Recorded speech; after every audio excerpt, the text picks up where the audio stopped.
Hello बच्चों, आज की क्लास में हम लोग हिंदी काव्य खंड में छठा अध्याय जो कि महादेवी वर्मा जी के द्वारा लिखा गया है, इनके द्वारा लिखा गया यह दूसरा शीर्षक जिसका नाम है बच्चों वर्षा सुंदरी के प्रति।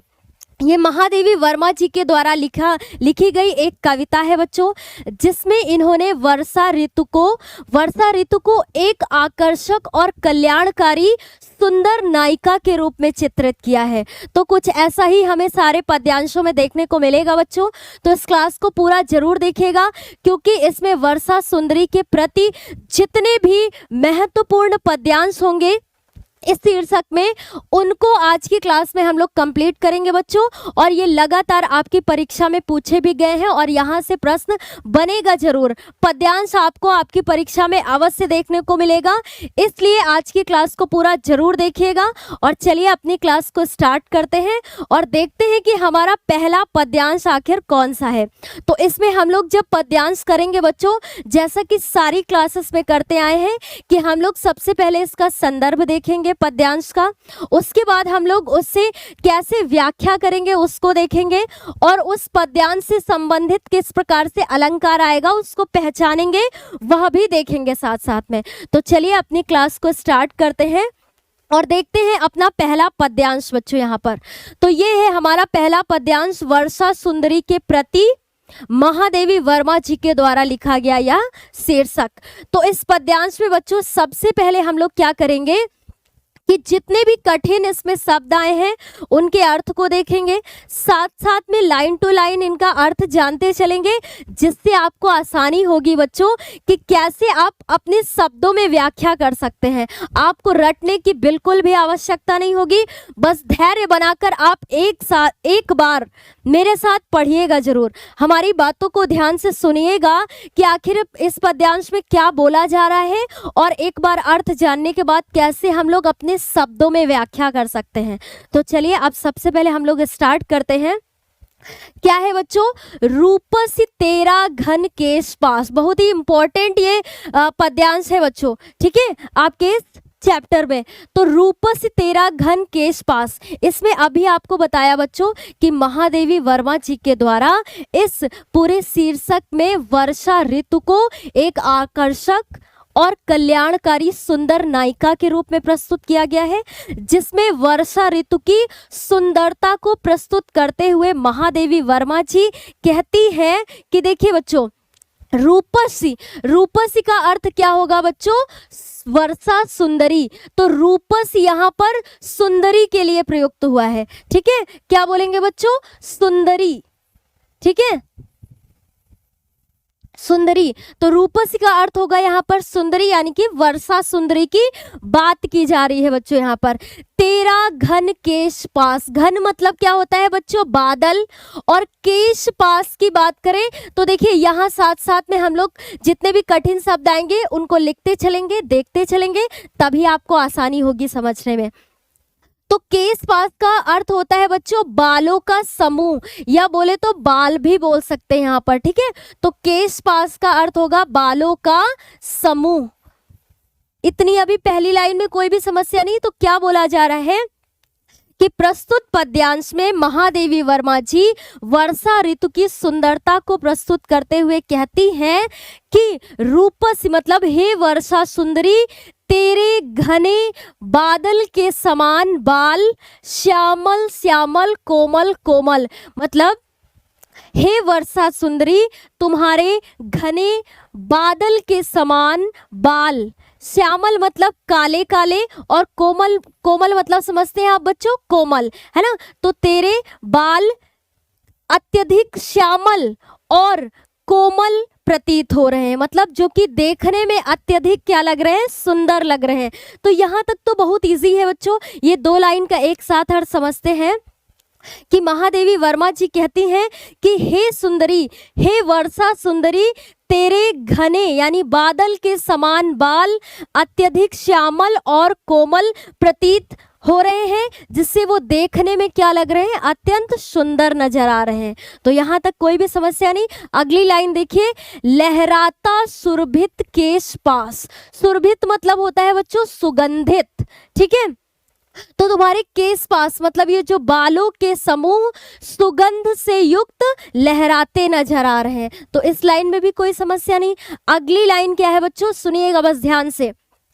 नभ गंगा की रजत धार में, रजत धार क्या होता है बच्चों, सफेद धारा, है ना। सफेद धारा यहाँ किसके लिए बात हो रही है, अभी बात करते हैं। तो देखिए इन दो लाइन का एक साथ अर्थ समझेंगे। नभ गंगा की रजत धार में धो आई क्या इन्हें रात, मतलब यहाँ पर महादेवी वर्मा जी वर्षा ऋतु से प्रश्न करती हैं, मतलब उनसे पूछती हैं कि क्या इन्हें, मतलब क्या इन बालों को तुमने रात में नभ गंगा मतलब आकाश गंगा की रजत धार मतलब सफेद धारा में क्या इन्हें धोकर आई हो, कि मतलब प्रश्न करती हैं। थोड़ा सा समझने की कोशिश करिएगा बच्चों कि महादेवी वर्मा जी वर्षा ऋतु से प्रश्न करती हैं और कहती हैं कि क्या तुमने अपने इन बालों को आकाश गंगा की सफेद धारा में क्या अभी इनको धोकर आई हो। और फिर अगली लाइन में है कंपित है तेरे सजल अंग। सजल का अर्थ क्या होता है बच्चों, जल से, है ना। सजल मतलब क्या होता है, जल से।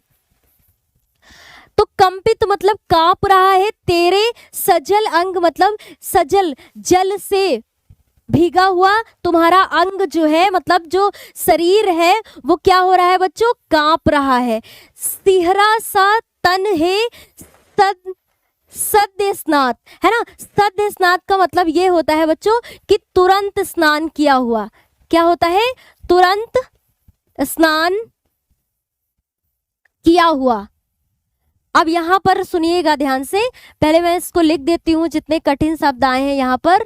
तो मैंने क्या बोला कि सद्य स्नात का मतलब होता है तुरंत स्नान किया हुआ। तो इस लाइन को सुनिएगा, कंपित है तेरे सजल अंग, मतलब तुम्हारा जो अंग मतलब शरीर है वो जल से क्या हो रहा है, जल पड़ने पे कंपित मतलब कांप रहा है। सिहरा सा और इस प्रकार ठिठुरा हुआ है। सिहरा समझते ना कि ठिठुरना ठंड की वजह से, है ना। सिहरा सा है तन है सद्य स्नात, कि मतलब इस प्रकार तुम्हारा शरीर ठिठुरा सा है कि ऐसा लग रहा है कि तुमने अभी तुरंत स्नान किया है। तो यहाँ कोई भी समस्या नहीं, इतना समझ में आया बच्चों। भीगी अलकों के छोरों से, अलकों का अर्थ क्या होता है बच्चों, बाल, ठीक है। अलकों का यहाँ पर अर्थ क्या होगा, बाल।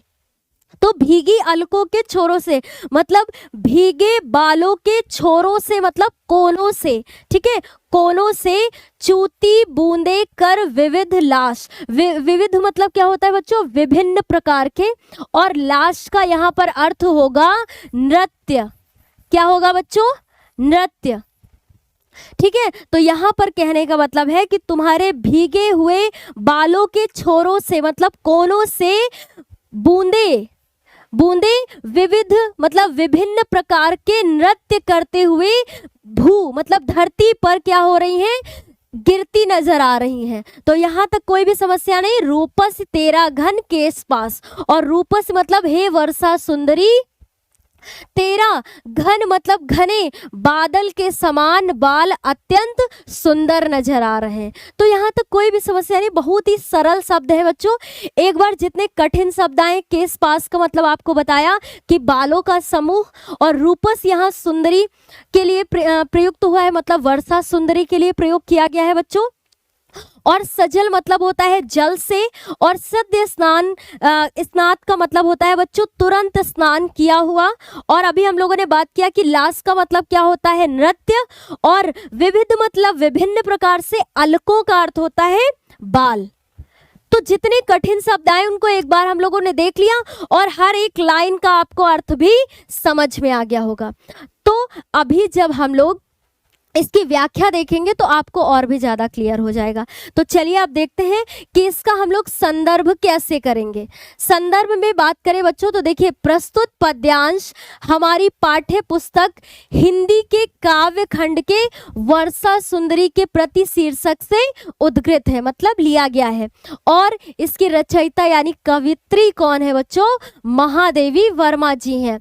तो इस वर्षा सुंदरी के प्रति शीर्षक से जितने भी पद्यांश कोर्स आज की क्लास में हम लोग देखेंगे, सभी का संदर्भ बच्चों एक जैसा होगा, ठीक है, बिल्कुल भी बदला नहीं मिलेगा, क्योंकि शीर्षक भी आपका वही है और कवित्री यानी रचयिता भी जो इसके हैं वो भी क्या है, महादेवी वर्मा जी हैं। अब व्याख्या की बात कर लेते हैं हम लोग। तो देखिए बच्चों, महादेवी जी कहती हैं कि हे वर्षा रूपी सुंदरी, तेरे घने केश रूपी जाल बादलों के समान श्यामल है। श्यामल का अर्थ क्या होता है बच्चों, काले, है ना, अर्थात अत्यंत कोमल है, जो सुगंध मतलब खुशबू से भरकर लहरा रहे हैं। वह सुंदरी से प्रश्न करती हैं कि क्या तुम इन केशों को आकाश गंगा की चांदी के समान श्वेत धारा में धोकर आई हो। फिर उसके बाद है, तेरे अंग भीगे हुए हैं और ठंड से कांप रहे हैं। तुम्हारे रोमांचित और सिहरते शरीर को देखकर ऐसा प्रतीत होता है कि जैसे कोई स्त्री अभी अभी स्नान करके आई हो।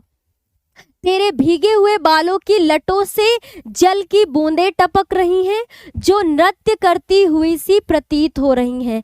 हे सुंदरी, तेरा यह बादल रूपी बालों का समूह अत्यंत सुंदर लग रहा है। जैसा कि अभी हम लोगों ने अर्थ देखा पद्यांश का, सेम बच्चों वही व्याख्या में है। और आप अगर एक बार अर्थ समझ लिए तो अपने शब्दों में भी व्याख्या कर सकते हैं, वहां कोई भी समस्या नहीं है, ठीक है बच्चों।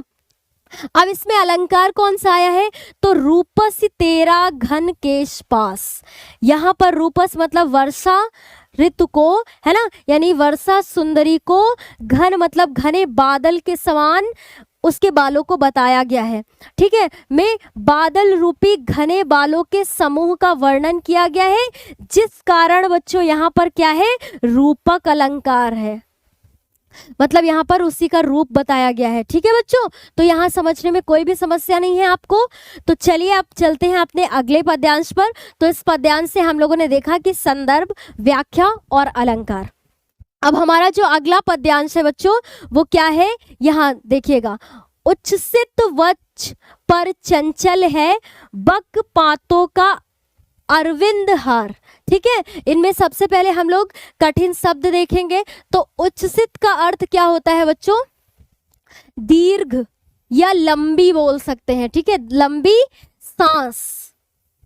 पहले सुनिएगा ध्यान से सभी कठिन शब्दों के अर्थ।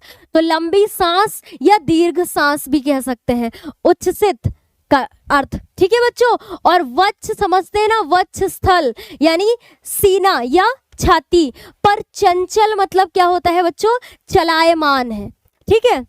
और बक पातो मतलब जो बगुला होता है ना, मैं यहाँ लिख देती हूँ, बक पातों का अर्थ क्या होगा, बगुलों की पंक्ति या फिर बोले तो कतार, तो पंक्ति लिख देते हैं, ठीक है बच्चों। पंक्ति भी कह सकते हैं या आप कह सकते हैं कतार। तो यहाँ और अरविंद का अर्थ क्या होता है बच्चों, कमल। पहले इस दोनों लाइन में जितने भी कठिन शब्द आए उनकी बात कर लेते हैं। तो अरविंद का मतलब क्या होता है बच्चों, कमल। हाँ, तो इन दो लाइन का अर्थ एक बार देख लेते हैं कि उच्छ्सित वक्ष पर चंचल है बक पातों का अरविंद हार। और अरविंद का अर्थ होता है कमल, बक पातों मतलब होता है बगुलों की पंक्ति, और उच्छ्सित मतलब दीर्घ सांस, और वक्ष स्थल मतलब होता है सीना या छाती। तो यहाँ पर अगर हम बात करें तो इस प्रस्तुत पद्यांश में महादेवी वर्मा जी वर्षा ऋतु की सुंदरता को प्रकट करते हुए कहती हैं कि तुम्हारा उच्छ्सित मतलब लंबी सांस के कारण तुम्हारे वक्ष स्थल पर बगुलों की पंक्ति रूपी सफेद कमलों की हार मतलब क्या होता है बच्चों, माला, ठीक है, सफेद कमलों की माला चंचल प्रतीत हो रही है। चंचल मतलब बोले तो चलायमान प्रतीत हो रही है। अब चलायमान या चंचल का यहाँ पर सुनिएगा ध्यान से बच्चों कि क्या होता है। मान लीजिए आपने अपने गले में माला पहनी हुई है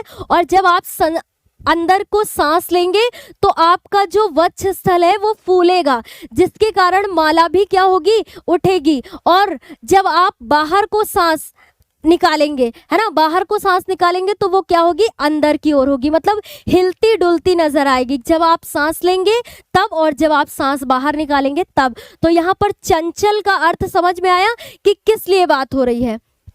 तो महादेवी वर्मा जी कहती हैं कि लंबी सांस के कारण तुम्हारे वक्ष स्थल पर बगुलों की पंक्ति के रूप में जो सफेद कमलों की माला है वो चंचल यानी चलायमान सी प्रतीत हो रही है। तो यहाँ कोई भी समस्या नहीं बच्चों, बस आप ध्यान से सुनिएगा एक बार।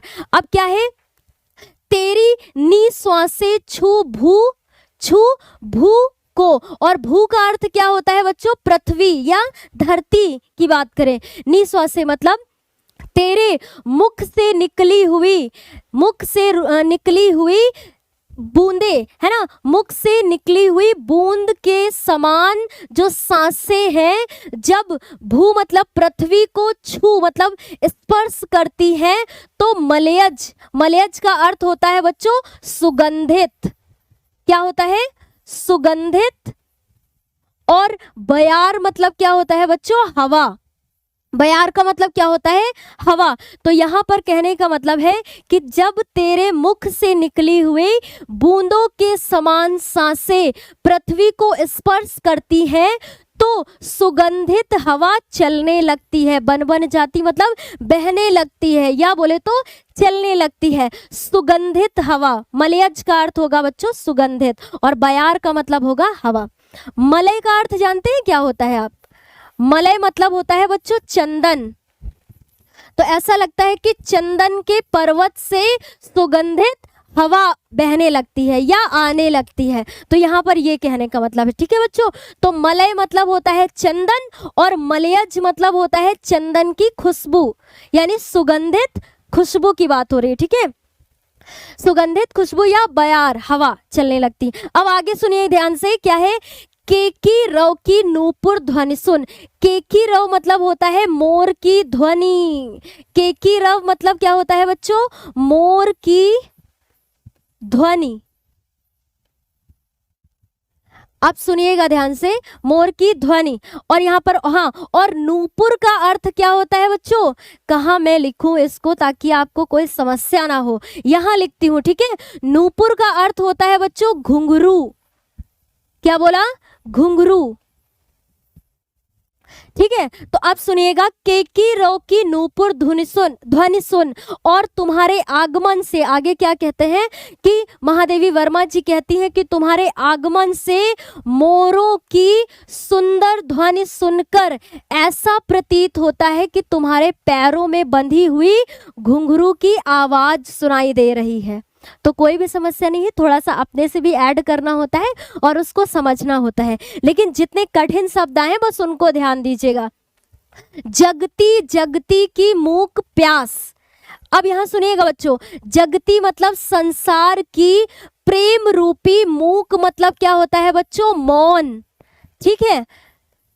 तो यहां पर है कि संसार की, मौन मतलब संसार की प्रेम रूपी मौन प्यास क्या हो जाती है, जगती मतलब जागृत हो जाती है। तो यहाँ पर एक जगती का अर्थ क्या होगा बच्चों कि संसार की, और दूसरी जगती का अर्थ होगा कि जागृत हो जाती है। तो संसार की प्रेम रूपी मौन की प्यास क्या हो जाती है, जागृत हो जाती है। क्योंकि जैसे मोरों की मधुर ध्वनि सुनकर के वातावरण क्या कैसा हो जाता है, मधुरता से भर जाता है, और लोगों में जीने की इच्छाएं और क्या हो जाती हैं, जागृत हो जाती हैं। तो वैसे इस वजह से यहाँ पर ये बात की गई है, रूपस तेरा घन केस पास। और फिर क्या कहते हैं कि हे वर्षा सुंदरी, तेरे घने यानी बादल के समान केस अत्यधिक सुंदर प्रतीत हो रहे हैं। तो यहाँ पर कोई भी समस्या नहीं। देखिए बच्चों, जितने भी कठिन शब्द आए थे उनको हम लोगों ने लिख करके पता चल गया हम लोग को उसका अर्थ। तो चंचल मतलब समझ गए आप, चलायमान, और बक पातो मतलब बगुलों की पंक्ति, और अरविंद का अर्थ क्या होता है बच्चों, कमल, और मलयज का अर्थ क्या होता है, मलयज बयार मतलब सुगंधित हवा, और नूपुर मतलब होता है बच्चों घुंघरू, है ना। और बात करें कि केकी रव मतलब मोरों की ध्वनि, मोर की ध्वनि, और जगती जगती यहाँ दो शब्द आए हैं और दोनों शब्दों के अलग अलग अर्थ हैं, ठीक है बच्चों। अब उसके बाद मूक मतलब क्या होता है, मौन। और जितने भी कठिन शब्द थे हम लोगों ने उनको देख लिया है। अब फटाफट देख लेते हैं इनसे संबंधित संदर्भ। प्रस्तुत पद्यांश हमारी पाठ्य पुस्तक हिंदी के काव्य खंड के वर्षा सुंदरी के प्रति शीर्षक से लिया गया है। और इसमें क्या है बच्चों, ये किसके द्वारा लिखा गया है, महादेवी वर्मा जी के द्वारा लिखा गया। तो अभी हम लोगों ने बात किया कि जितने भी इस शीर्षक में पद्यांश आएंगे सभी का संदर्भ क्या होगा, एक जैसा होगा। ठीक है बच्चों। अब इसकी व्याख्या देख लेते हैं। तो कवित्री कहती है कि हे वर्षा रूपी सुंदरी, दीर्घ श्वास के कारण तेरा वक्ष स्थल कंपित हो रहा है, मतलब कांप रहा है, जिसके कारण बगुलों की पंक्ति रूपी कमल के फूलों की माला चंचल सी प्रतीत हो रही है। जब तुम्हारे मुख से निकली बूंद रूपी सांसें पृथ्वी पर गिरती हैं तो उसके पृथ्वी के मतलब उसके पृथ्वी को स्पर्श, यहाँ पर थोड़ा सा बिगड़ गया है लय, हमें लगता है मिसप्रिंट हुआ है। जब तुम्हारे मुख से निकली बूंद रूपी सांसें पृथ्वी पर गिरती हैं तो पृथ्वी के स्पर्श, पृथ्वी को स्पर्श करने से, है ना, होने से उठने वाली एक प्रकार की महक मलय गिरी की सुगंधित वायु प्रतीत होती है। मतलब मलय मतलब मैंने बताया आपको बच्चों की चंदन, चंदन के पर्वत से सुगंधित हवा बहने लगती है। तुम्हारे आने पर चारों ओर नृत्य करते हुए मोरों की मधुर ध्वनि सुनाई पड़ने लगती है, जो कि तुम्हारे पैरों में बंधे हुए घुंघरुओं के समान मालूम पड़ती है, जिसको सुनकर लोगों के मन में मधुर प्रेम की प्यास जागृत होने लगती है। तो यहाँ पर कोई भी समस्या नहीं बच्चों। शायद इसके आगे हाँ थोड़ी सी व्याख्या है। क्या है कि तात्पर्य यह है कि मोरों की मधुर आवाज से वातावरण में जो मधुरता छा जाती है वह लोगों को आनंद और उल्लास से जीने की प्रेरणा प्रदान करती है। हे वर्षा रूपी सुंदरी, तेरा केस रूपी पास काले काले बादलों के समान है। तो कोई भी समस्या नहीं है बच्चों। यहाँ पर व्याख्या हम लोगों ने वही देखा कि जो कि अभी जिसका हम लोगों ने सेम वही अर्थ देखा था। अभी क्या है बच्चों, यहाँ पर इसका अलंकार देख लेते हैं। जगती जगती में जा और गा और त, अरे वाह, है ना, काफी अच्छा है कि जा गा और त वर्ण मतलब वर्ण यहाँ पर ये अक्षर की पुनरावृत्ति हो रही है, जिस कारण यहाँ पर कौन सा अलंकार है बच्चों, अनुप्रास अलंकार है, क्योंकि इस अक्षर की आवृत्ति बार बार हो रही है, मतलब वो बार बार आया है शब्द, इस कारण यहाँ पर क्या है, अनुप्रास अलंकार है। तो इस दूसरे पद्यांश में भी कोई समस्या नहीं है बच्चों। अगला पद्यांश देख लेते हैं क्या है। ये भी क्या है बच्चों, इम्पोर्टेंट है। ठीक है, इम्पोर्टेंट है। तो इसमें देखते हैं, पहले जितने कठिन शब्द आए हैं पूरे उनको देखेंगे, साथ साथ में ही समझते चलिएगा बच्चों। देखिए क्या लगता है बच्चों, कभी कभी ना ऐसे पढ़ करके आपको भी बोरियत लगने लगती होगी कि कौन पढ़े इसको, है ना, कैसे समझेंगे इसको। लेकिन ये भी मान के चलिए बच्चों कि आपके एग्जाम के लिए भी तो ये महत्वपूर्ण है, इसको आपको एग्जाम में करना ही करना है।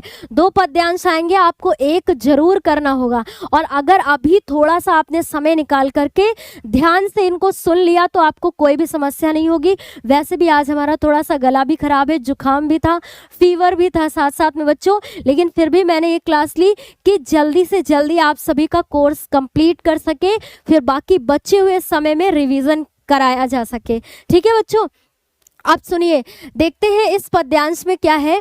तो प्रस्तुत पद्यांश में महादेवी वर्मा जी ने वर्षा ऋतु के मातृत्व को, मातृत्व समझते हैं ना कि मतलब माता का रूप, ऐसा समझते हैं ना कि मातृत्व को प्रदर्शित करते हुए बोला है। मतलब कहती हैं कि, क्या कहती हैं बच्चों, इसको देखते हैं। इन स्निग्ध लटों से छा दे तन पुलकित अंको, इसको बाद में देखेंगे, पहली लाइन को एक देखते हैं, है ना, ताकि समस्या ना हो आपको। स्निग्ध का अर्थ बच्चों क्या होता है, सुनिएगा ध्यान से, कोमल, या बोले तो चिकना भी बोलेंगे, चिकनी। ठीक है, कोमल या चिकनी, सुनिएगा बस ध्यान से। तो इन स्निग्ध लटों से, लटों मतलब क्या होता है बच्चों, बालों से, छा मतलब छाया देना, दे तन मतलब क्या होता है, शरीर। तो यहाँ पर इस प्रस्तुत पद्यांश में महादेवी वर्मा जी वर्षा ऋतु के मातृत्व को प्रदर्शित करते हुए कहती हैं कि हे वर्षा सुंदरी, तुम अपने इन स्निग्ध मतलब चिकने या कोमल बालों से संसार रूपी बालक के तन मतलब शरीर को छाया दे, मतलब छाया प्रदान करो। तो इस पहली लाइन में अर्थ समझ में आया आपको? कोई भी समस्या नहीं कि महादेवी वर्मा जी कहती हैं कि हे वर्षा सुंदरी, तुम अपने इन कोमल या चिकने बालों से संसार रूपी बालक के शरीर को छाया प्रदान करो, मतलब उसको अपने में समाहित कर लो, इसकी बात करती हैं। आगे क्या है बच्चों? पुलकित। पुलकित का मतलब क्या होता है बच्चों? रोमांचित। क्या होगा यहाँ पर? रोमांचित, या फिर बोले तो आनंदित, आनंदित भी कह सकते हैं। ठीक है बच्चों, रोमांचित। और अंकों में मतलब अंक मतलब क्या होता है बच्चों? गोद में। ठीक है, गोद में, गोद में विशाल मतलब बड़ा। ठीक है, तो यहां पर सुनिएगा ध्यान से कि पहली लाइन में कहती है महादेवी वर्मा जी की हे वर्षा सुंदरी, तुम इन कोमल और चिकने बालों की छाया से इस संसार रूपी बालक को क्या करो? छाया प्रदान करो, मतलब अपने में समाहित कर लीजिए और अपनी आनंदित और विशाल अंकों में मतलब गोद में इसे भरकर झुक कर सस्मित मतलब होता है बच्चों मुस्कुराहट के साथ, है ना, मुस्कुराहट। स्मित का अर्थ क्या होता है बच्चों? मुस्कान या मुस्कुराहट, और सस्मित मतलब होगा मुस्कुराहट के साथ। ठीक है बच्चों, मुस्कुराहट के साथ। तो सुनिएगा यहाँ पर कि क्या है कि तुम अपनी विशाल और आनंदित गोद में भरकर इसे मतलब संसार रूपी बालक को तुम अपनी विशाल और पुलकित आनंदित गोद में भरकर झुककर मुस्कुराहट के साथ, सस्मित मतलब मुस्कुराहट के साथ शीतल चुंबन से अंकित कर इसका मृदुल भाल, मतलब इसके मृदुल मतलब कोमल, है ना। मृदुल का अर्थ क्या होगा बच्चों? कोमल। भाल मतलब क्या होता है? मस्तक को, है ना। भाल मतलब क्या होता है बच्चों? मस्तक। तो क्या कहती हैं कि तुम इसके कोमल मस्तक, मतलब भाल मतलब क्या होता है? मस्तक। तो कोमल भाल को चिन्हित कर इसे क्या करो? अपनी गोद में समाहित कर लो। तो यहाँ तक पहले इस ध्यान से सुनिएगा। एक बार मैं रिवाइज कर देती हूँ ताकि आपको कोई भी समस्या ना हो बच्चों। प्रस्तुत पद्यांश में महादेवी वर्मा जी वर्षा ऋतु के मातृत्व को प्रदर्शित करते हुए कहती है कि हे वर्षा ऋतु, तुम अपने इन सुंदर कोमल चिकनी बालों से संसार रूपी बालक को छाया प्रदान करो और अपनी विशाल और आनंदित गोद में भरकर इसको झुककर मुस्कुराहट के साथ शीतल चुंबन से इसके कोमल माथे को अंकित मतलब चिन्हित कर दो। तो यहाँ तक कोई समस्या नहीं। फिर क्या है? दुलार देना, बहला देना, यह तेरा शिशु जग है उदास, मतलब यह तेरा संसार रूपी शिशु मतलब बालक क्या है? उदास है। तो इसे आपके दुलार से मतलब इसे अपने दुलार से क्या कर देना?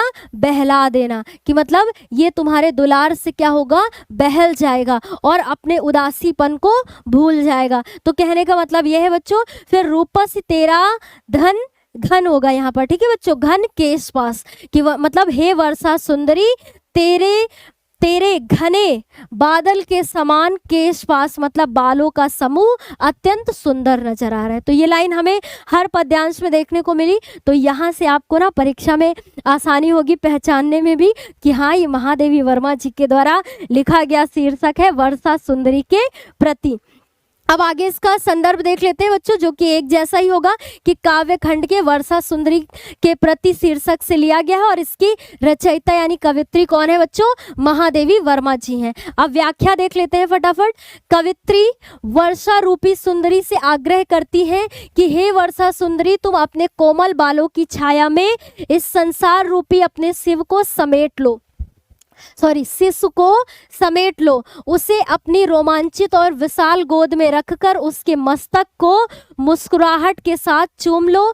हे सुंदरी, तुम्हारे बादल रूपी बालों की छाया से मधुर चुंबन और दुलार से इस संसार रूपी शिशु का मन बहल जाएगा और उसकी उदासी भी दूर हो जाएगी। हे वर्षा रूपी सुंदरी, तुम्हारी बादल रूपी काली केश राशि बड़ी मोहक प्रतीत हो रही है।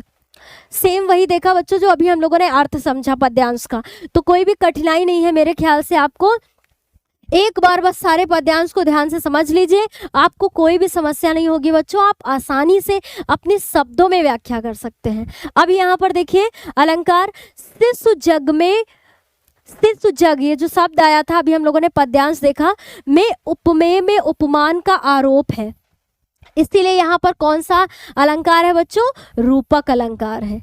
ठीक है, उसे उसके समान बताया गया है। शिशु जग मतलब संसार को शिशु का रूप बताया गया है, बालक का रूप बताया गया है, इसी कारण यहाँ क्या है? रूपक अलंकार है। तो आज की क्लास में बच्चों हम लोगों ने महादेवी वर्मा जी के द्वारा लिखे गए, यह दूसरा शीर्षक है आपके छठे अध्याय में।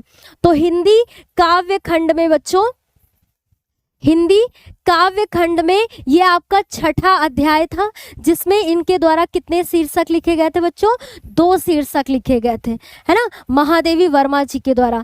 फर्स्ट हमारा कौन सा था बच्चों? हिमालय से, और दूसरा जो आज की क्लास में जिसके महत्वपूर्ण पद्यांशों को हम लोगों ने कवर किया वो क्या था? वर्षा सुंदरी के प्रति।